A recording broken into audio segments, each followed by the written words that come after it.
आजू जन्म नंदनादन सूरन कानन रे। आजू जन्म नंदनादन सूरन कानन रे।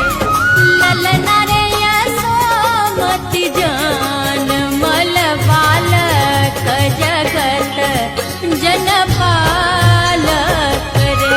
ललना रे यशोमति जन मल बालक जगत जनपालक रे। हंस हंस बच्चा